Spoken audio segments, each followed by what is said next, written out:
मुख्यमंत्र्यांनी दिलेल्या आश्वासनानंतर सरकारी कर्मचाऱ्यांची बैठक पार पडली आणि यानंतर सरकारी कर्मचाऱ्यांनी आपला संप मागे घेतलाय।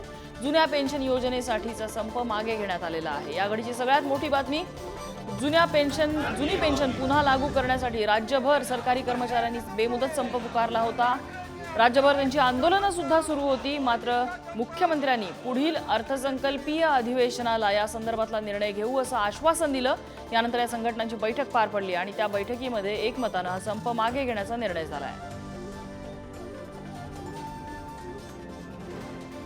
आणि मुख्यमंत्र्यांनी नेमकं काय आश्वासन दिलं होतं आपण बघूया।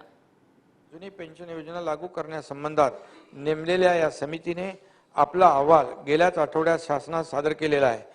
यामध्ये समितीने सुचवलेल्या तरतुदी लागू करण्याकरिता त्याचा सविस्तर अभ्यास होणं आवश्यक आहे, कारण फायनान्शियल इम्प्लिकेशन आणि या संदर्भामध्ये सदर अभ्यास करण्याचे निर्देश अतिरिक्त मुख्य सचिव वित्त व अतिरिक्त मुख्य सचिव सेवा यांना देण्यात आले आहेत। हे दोन्ही अधिकारी संघटनेच्या प्रतिनिधींशी विचार विनिमय करून आपले मत मुख्य सचिव यांच्या मार्फत शासनात सादर करतील। निवृत्त होणाऱ्या कर्मचाऱ्यांची आर्थिक व सामाजिक सुरक्षा जुन्या पेन्शन योजनेप्रमाणे योग्य प्रकारे राखली जाईल या मूळ तत्वावर शासन ठाम आहे। प्राप्त अहवाल व त्यावरील चर्चा व अंतिम निर्णय हा या तत्वाशी सुसंगत असेल।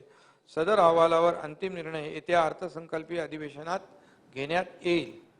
आणि याच संदर्भातला अधिकचा तपशील जाणून घेण्यासाठी आपल्यासोबत आहेत आमचे प्रतिनिधी चेतन सावंत। चेतन, आजच्या बैठकीत नेमकं काय काय घडलेलं आहे?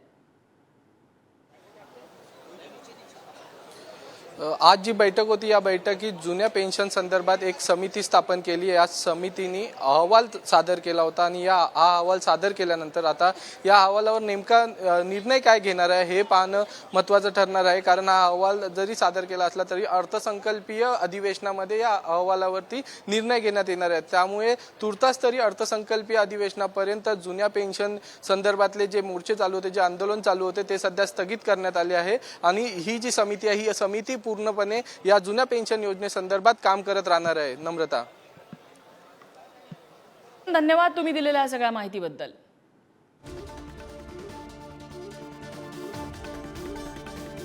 तर जुनी पेन्शन योजना पुन्हा लागू करावी या मागणीसाठी सरकारी कर्मचाऱ्यांनी पुकारलेला संप आता मागे घेण्यात आलेला आहे। मुख्यमंत्र्यांनी आश्वासन दिल्यानंतर या कर्मचाऱ्यांनी संप मागे घ्यायचा निर्णय घेतलाय।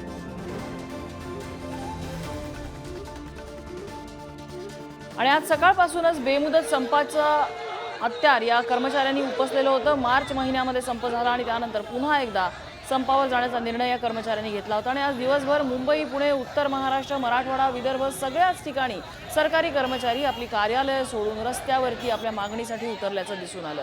नवी पेन्शन योजना रद्द करून त्या जागी जुनी पेन्शन योजना परत आणावी अशी मागणी या सरकारी कर्मचाऱ्यांची आहे। आज मुख्यमंत्र्यांनी या सर्व कर्मचाऱ्यांना या संदर्भातला निर्णय आगामी अर्थसंकल्पीय अधिवेशनात घेणार असल्याचं आश्वासन दिलंय आणि त्यानंतर मुख्यमंत्र्यांनी दिलेल्या आश्वासनानंतर आजचा हा संप मागे घेण्यात आला। पेन्शन योजनेत पगारातून कोणतीही कपात नाही, तर नव्या पेन्शन योजनेत कर्मचाऱ्यांच्या पगारातून 10% DA कपात होते। जुन्या पेन्शन योजनेत जनरल प्रॉव्हिडंट फंडाची सुविधा आहे, तर नव्या पेन्शन योजनेत GPF ची सुविधा जोडलेली नाही। जुन्या पेन्शन योजनेत सुरक्षित पेन्शन आहे, सरकारच्या तिजोरीमधून ते जातं, तर नव्या पेन्शन योजनेमध्ये शेअर बाजारावर आधारित पेन्शन आहे आणि ती बाजाराच्या आधारे ठरते। जुन्या पेन्शन योजनेत निवृत्तीवेळी मूळ पगाराच्या 50% निश्चित पेन्शन आहे, तर नव्या योजनेमध्ये निवृत्तीवेळी निश्चित पेन्शनची हमी नाही। जुन्या योजनेमध्ये 6 महिन्यानंतर महागाई भत्ता लागू होतो, तर नव्या योजनेत 6 महिन्यांनंतर मिळणारा महागाई भत्ता नाही।